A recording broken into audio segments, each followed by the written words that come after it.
મહાદેવ, તો આજે આપણે શરૂ કરવા જઈ રહ્યા છીએ ઓએસ એટલે કે ઓપરેટિંગ સિસ્ટમ. હા, ફૂલ કોર્સ રહેવાનો છે, બિગિનર તો એડવાન્સ આખી પ્લેલિસ્ટ હું બનાવવાનો છું, તો તમે આને જોઈને તમે શીખી શકો છો કે ઓએસ શું છે.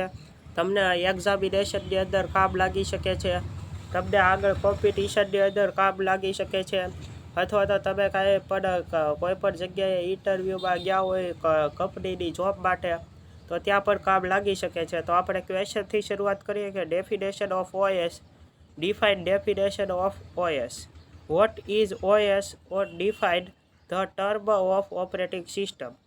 ઓએસ એટલે કે ઓપરેટિંગ સિસ્ટમ શું છે, define the term of operating system, એના તમે જુદા જુદા પ્રકારના ટર્મ શું છે એ વિશે તમારે જણાવવાનું છે આની અંદર.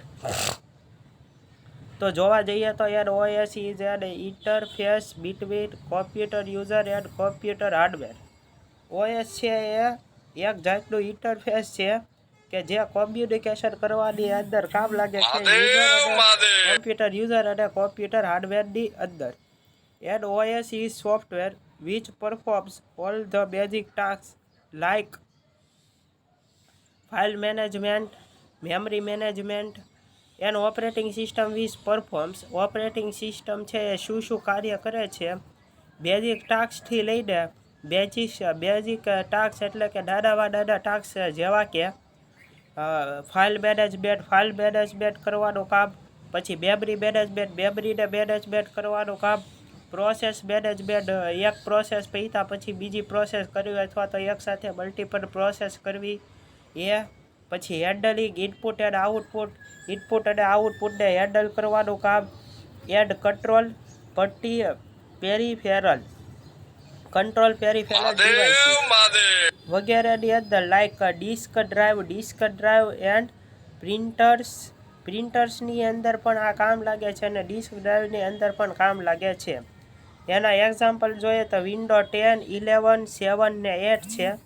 પછી આપણે જોઈએ તો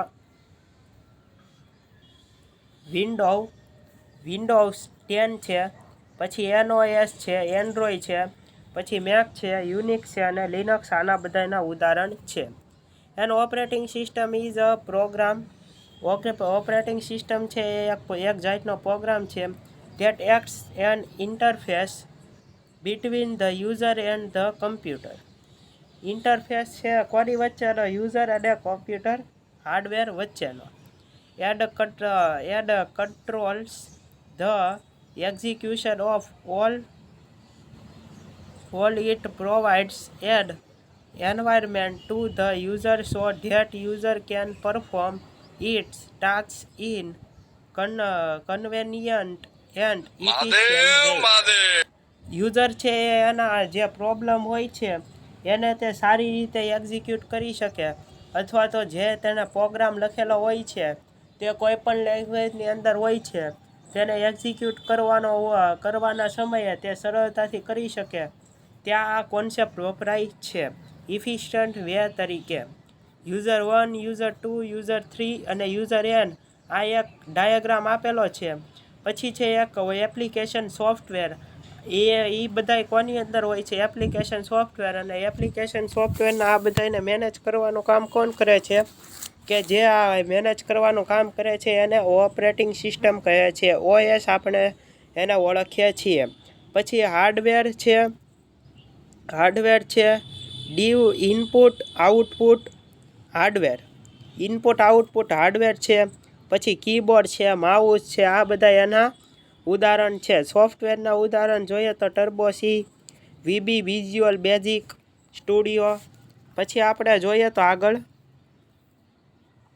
MS ઓફિસ સોફ્ટવેરની અંદર બે પ્રકાર હોય છે, system software, application software.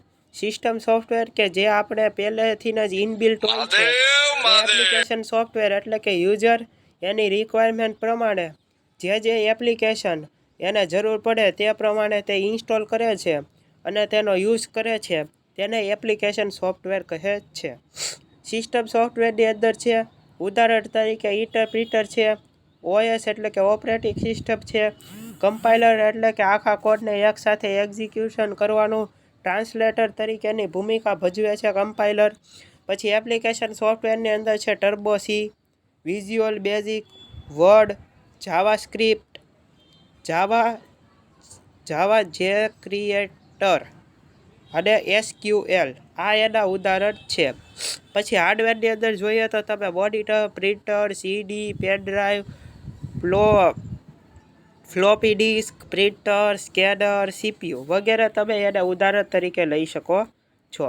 System સોફ્ટવેરની અંદર આપણે ડીપમાં ઉતરીએ તો the software which are used to manage the system components are known as system software.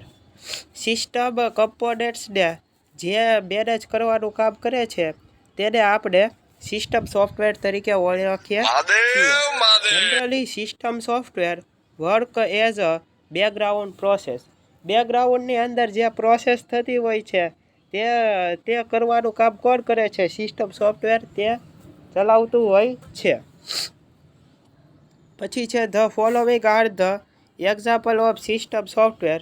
નીચે આપણને થોડાક એક્ઝામ્પલ આપેલા છે કે જેની દ્વારા આપણે સિસ્ટમ સોફ્ટવેરને સરળતાથી ઓળખી શકીએ છીએ. તો એ એક્ઝામ્પલ ક્યાં છે? OS એટલે કે ઓપરેટિંગ સિસ્ટમ, કમ્પાઇલર છે, ઇન્ટરપ્રિટર છે, પછી ડિવાઇસ ડ્રાઈવર છે. પછી છે according to interface there are 2 types of operating system OS. એની અંદર છે CUI અને GUI. CUI એટલે કે શું છે? Command user interface.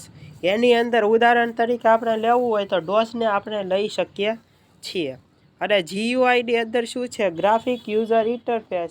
એની અંદર આપણે ઉદાહરણ તરીકે લેવું હોય તો આપણે વિન્ડોઝ 10, 11 અને XP યુઝર ઇન્ટરફેસ તરીકે આપણે એને લઈ શકીએ છીએ. Graphical user interface. આની વિશે ડીપની અંદર આપણે ઉતરશું આગલા લેક્ચરની અંદર. તો અત્યારે આયા સુધી રાખીએ. તમને પસંદ આવે તો લાઈક કરી દેજો. ઇન્સ્ટાગ્રામની અંદર પણ ફોલો કરજો. આપણી ચેનલ હશે. તો આજે આટલું રાખીએ. મહાદેવ.